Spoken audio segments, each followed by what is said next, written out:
یہ ایسا کلام ہے جس میں کسی قسم کا جھوٹ داخل نہیں ہو سکتا. سورج بے نور ہو سکتا ہے, ستارے پھوٹ سکتے ہیں, زمین پھٹ سکتی ہے, لیکن اللہ کا کلام نہیں بدل سکتا. اے قول محمد قول خدا فرمان نہ بدلا جائے گا. اے قول محمد قول خدا فرمان نہ بدلا جائے گا.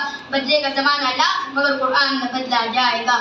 لیکن افسوس, صد افسوس, آج اس ترقی یافتہ دور میں حفظ قرآن کو بیکار اور فضول سمجھا جا رہا ہے. اس کے الفاظ کے رٹنے سے حماقت سے تعبیر کیا جا رہا ہے. کہا جاتا ہے کہ اس کا رٹنا اور بے سمجھے پڑھنا بے سود ہے. حالانکہ ایک موقع پر شہنشاہ بطحہ تاجدار مدینہ امام الانبیاء خاتم النبیین جناب حضرت محمد صلی اللہ علیہ وسلم نے ارشاد فرمایا کہ جس نے قرآن کریم پڑھا اور اس پر عمل کیا تو قیامت کے دن اس کے والدین کو ایسا تاج پہنایا جائے گا کہ جس کی روشنی سورج کی روشنی سے زیادہ چمکدار ہوگی. اور ترمذی شریف کی روایت ہے کہ جس نے قرآن کریم حفظ کیا اور حلال و حرام سمجھتے ہوئے اچھی زندگی گزاری تو اللہ تعالیٰ اس حافظ قرآن کو جنت میں داخل فرمائیں گے. اور اس حافظ کو 10 ایسے آدمیوں کی شفاعت کا حق ملے گا جو جہنم میں ہوں گے. فرمایا کہ قیامت کے دن حافظ قرآن سے کہا جائے گا کہ قرآن پڑھتا جا اور جنت کے درجوں پر چڑھتا جا اور ٹھہر ٹھہر کر پڑھ جیسا تو دنیا میں ٹھہر ٹھہر کر پڑھتا تھا. بس تیرا مقام اور ٹھکانہ وہ ہے جہاں آخری آیت پر پہنچے.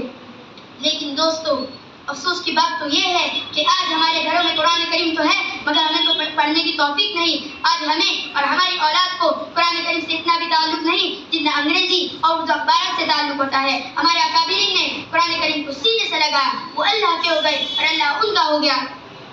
آج قرآن کریم رنگ برنگ کتابوں میں تو ہے مگر ہمارے ہاتھوں میں نہیں, دلوں میں نہیں. ناول اور افسانے پڑھنے کا وقت ہمارے پاس ہے مگر قرآن کریم کی تراجم و تفسیریں اور اس کے احکامات پڑھنے کے لیے وقت نہیں. جبکہ اللہ تعالیٰ نے ارشاد فرمایا وَلَقَدْ يَسَّرْنَا الْقُرْآنَ لِلذِّكْرِ فَهَلْ مِن مُّدَّكِرٍ کہ ہم نے قرآن کریم کو بہت آسان کر دیا.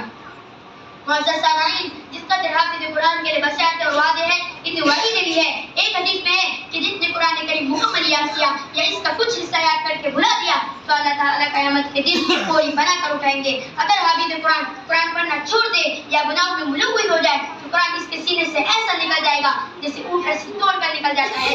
اس لیے حافظ قرآن کو ہمیشہ قرآن پڑھنا چاہیے. اکثر نوافل وغیرہ میں چلتے پھرتے قرآن کریم کی تلاوت سے زبان کو تر و تازہ رکھنا چاہیے. اللہ تعالیٰ ہماری کمی کوتاہی کو معاف فرمائے اور ہمیں قرآن کریم سے محبت عطا فرمائے. اللہ تعالیٰ ہم سب کو حافظ قرآن, حامل قرآن اور عامل قرآن بنائے اور تمام مسلمانوں کو قرآن سیکھنے, سکھانے اور اس پر عمل کرنے کی توفیق نصیب فرمائے.